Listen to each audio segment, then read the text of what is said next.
Good morning, good evening, good night, family caregivers, ages and thrivers. Welcome back to Dr. Lana's Little Things. With me, Dr. Lana, specialist gerontologist. We talk about all things on living agelessly, family caregiving, bridging generational gaps, and entrepreneurship and life itself. As you can see, Phoenix, who's joined me, he's already asleep. And that is just perfect for what we wanted to talk about because sleep and family caregiving, that's what we're going to focus on right now. Sorry. That's what we're going to focus on right now and see how best you can make yourself a routine in order to get a good night's sleep. Now, as a family caregiver, you're going to be like, how am I going to do that when my loved one wakes up at night? Well, there are other things that you can do. You can have sensors. You can, if you can, you wish, you may have a carer to do the night duties. For those of you who can't, and you're the 24/7 person, and you're the night person, you gotta get some sleep. And there are ways that you can get your loved one to unwind.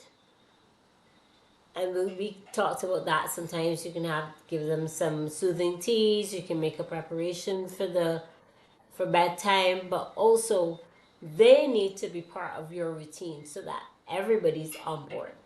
Okay, sounds good. So let's go into it. So, although I'm in a similar area, obviously you can tell I'm on the floor. I'm not in my bedroom, but I'm on the floor in the living room and I am on a yoga mat. Here we go, that's the end of the yoga mat. And we're going to talk about three things, because three is always easy to manage. One, two, three. Your brain doesn't have to do anything else. Three sets of parts of your routine that you can do to unwind your body from the day of family caregiving. And primarily family caregivers, you know that sleep is the one thing you would probably pay for. You know, food, clothing, you just want to sleep. But you do have to have your environment set in order to have your brain ready, your body follow, in order for you to drift off. Because otherwise, you're always in a state of flux, in a state of anxiety. What next? What to do? This to do, that to do, that to do. We want to plug those holes and fill those cracks. So, we're going to do it in three sections. One is going to, pillars.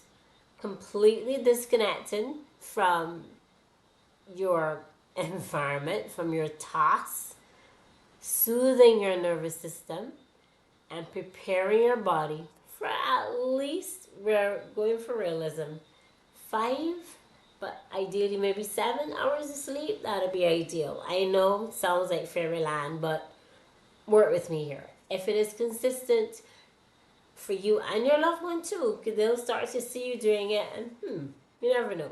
May not be as bad, but you will have a routine that you can follow. And what consistency is key.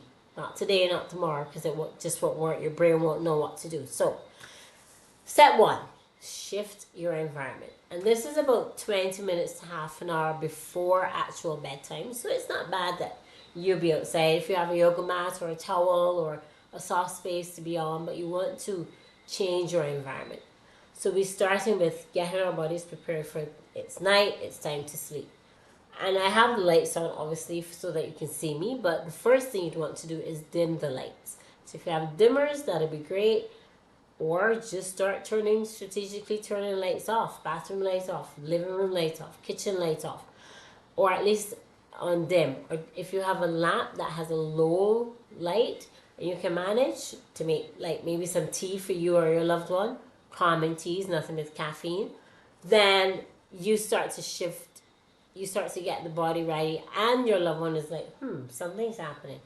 This is what, and it is familiar because they have done this routine themselves. Your brain doesn't forget every single thing. Routine is what the brain loves and lives for. So as you start doing this, they might start to pick up. So while you're doing this, you're lowering the lighting, signaling to everybody it's time for bed. You can say, okay, we're starting to go in now, mom, dad, time for bed, so you can rest up. just say it. Just, talk to them. And whether they're seeing technology or not, consistency is key. That's the first thing. So you start your environment, dim the lights. You also want to dim, and you have it charging here, you want to start to also not go to sleep with this light blue shining. So all tablets, cell phones, smartphones, phones, anything, unless it's an emergency, keep a phone on for an emergency. You want to put those away. You don't want to be scrolling forever with a blue light, because the blue light in darkness tells your body, confuses your brain, and you're still awake and you do not settle. It suppresses an actual chemical in our brain, which is the chemical that we use to signal sleep. So imagine you want to sleep, but you have this light that says, no, we're not sleeping. How are you going to get to sleep? Okay, so keep your brain in slow mode. Prepare your space. Ironically, most people think, oh, a warm room is great. Actually, research suggests that temperatures between 68, 70 Fahrenheit, for those who know what Fahrenheit is, that comes down to about 20 degrees Celsius. It's cool, but it actually starts to, your brain likes that cool.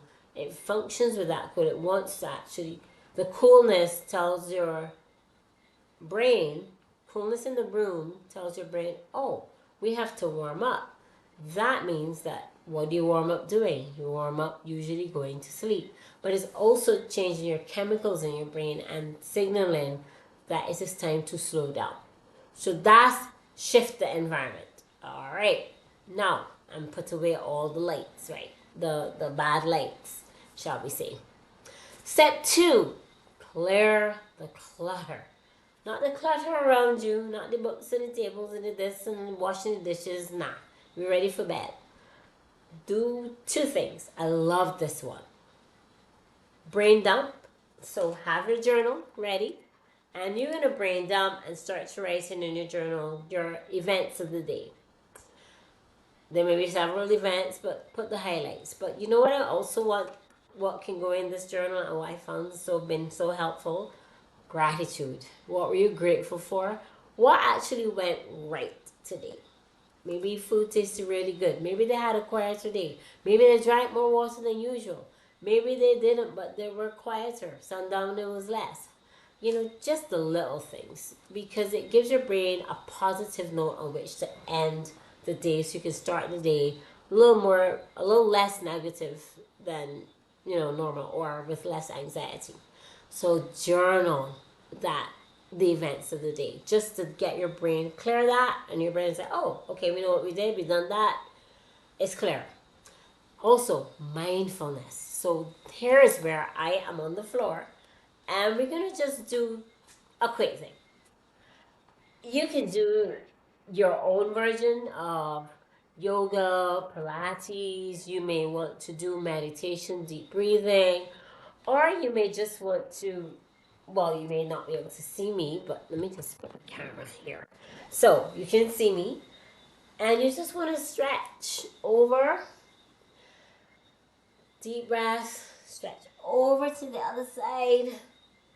You want to stretch up, deep breath in, slow deep breaths. Stretch down, come to center. You also want to stretch your neck muscles, because those were tense the whole day, weren't they? Stretch your neck muscles. Down gently and back up. Oh, breaths all the way.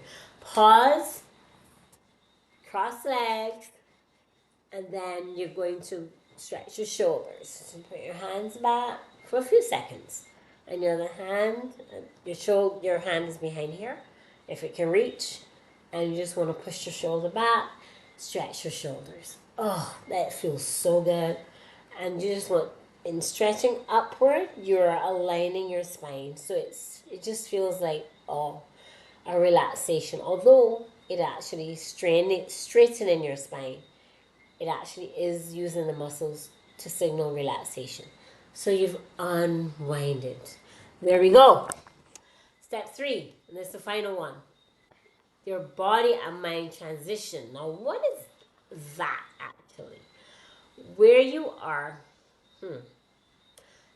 it's a different sort of thing. You're connecting your mind and body. So before you go to bed, take a warm shower. Now we just spoke about a cool room. So how's a warm shower going to work? Well, think about it. Your body is going to have a warm shower. What's it going to do when you come out? Cool down. You're gonna feel cool immediately, and then you go into your cool room, dress for the night, and your body's like, okay. So cool meets cool, and then you go to your bed with your favorite blanket or what have you. My favorite stuff is a little detailed. It obviously includes Phoenix, but whatever works for you. You also want to practice at least two, since you've done your bath, you want to also remember, you can read, you can soothe. You also want to remember that in unwinding means you're actually clearing your brain. So we wrote it down, but you want to clear your brain from the stressors and the feelings. Acknowledge your feelings. Say, you know what? Say it out loud. I feel tired. But also say another positive. Tomorrow is another day. I feel a whole lot better. I will feel better. I will get better. This too will pass. I will face the day with love. I will go to sleep and I will sleep peacefully. Your brain hears you and it follows that. So consistent calming activity, consistency in the lighting, changing your clutter, adjusting and attaching your body and mind. Do it with your loved one. Have a carer if you can to do that night work for you. If you can't, there are other ways that you can manage. But the key is consistency. So I hope this was helpful. Let me know in the comments below. What is your unwind time? How do you get to go down and clear and have a good night's sleep? Because if we don't sleep, the next day falls in and we have a sleep debt that we just feel like we can never ever get away from. Take away the tech, the lights, get your brain set for a good night's sleep. From my heart to yours, Phoenix is already asleep. Cats just know how to do this so well. Dr. Lana, and remember to subscribe, share with a friend, have them do this exercise, do it together, do it on Zoom, do it with your loved one if they're able. And let me know how it worked. It's time for bed. Good morning, good evening, good night. Dr. Lana, it's night for me. Time for bed. From my heart to yours, as always.